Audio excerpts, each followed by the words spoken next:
pernah mendengar istilah permohonan pernyataan pilot? Apa saja yang menjadi bahan pertimbangan untuk mengabulkan permohonan pernyataan pilot? Yang pertama adalah debitur terbukti mempunyai 2 atau lebih kreditur. Jadi di sini teman-teman semuanya, untuk debitur itu dapat dinyatakan pilot, dia harus memiliki lebih dari 2 kreditur. Ingat, 2 kreditur, bukan hanya 2 utang.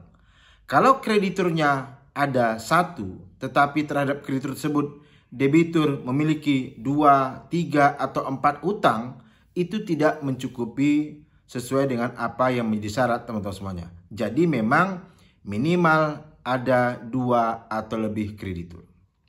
Yang kedua, tidak membayar lunas sedikitnya 1 utang yang telah jatuh waktu dan dapat ditagih.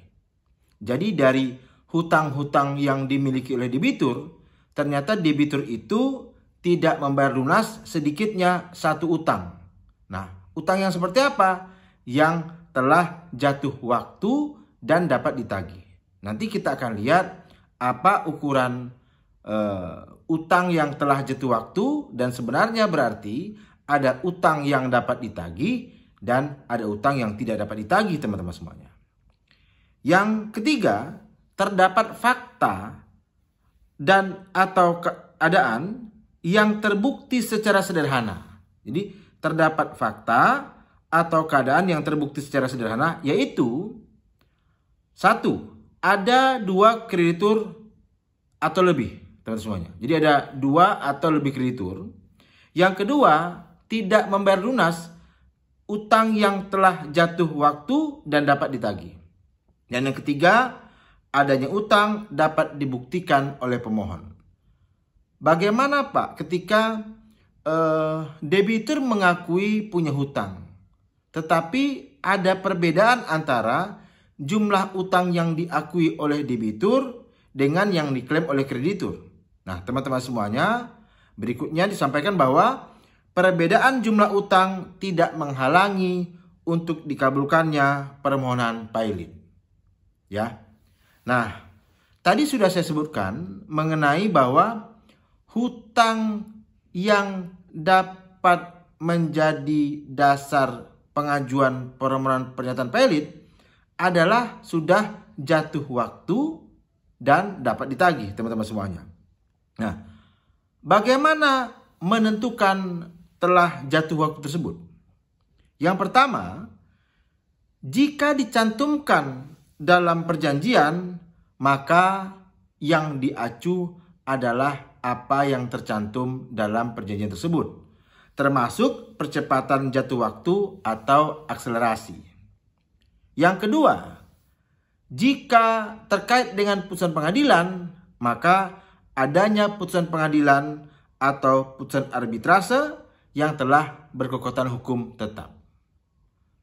Pak, ada pertanyaan begini.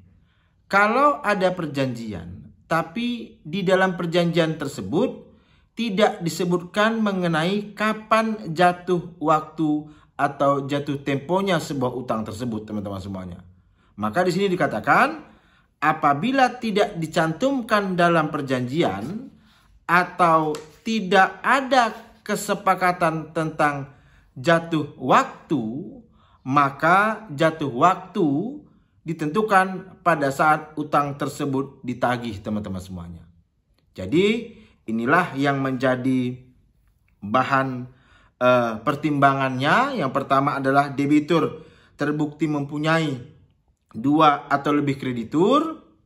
Yang kedua, si debitur itu tidak membayar lunas sedikitnya 1 utang yang telah jatuh waktu dan dapat ditagih.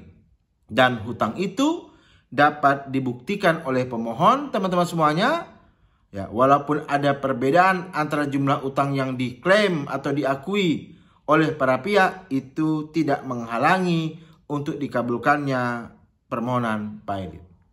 Semoga video singkat ini dapat menjadi pengetahuan baru bagi kita. Jika teman-teman ingin terus mendapatkan literasi hukum, silakan subscribe dan bagikan jika ada manfaatnya bagi teman-teman semua. Mantap.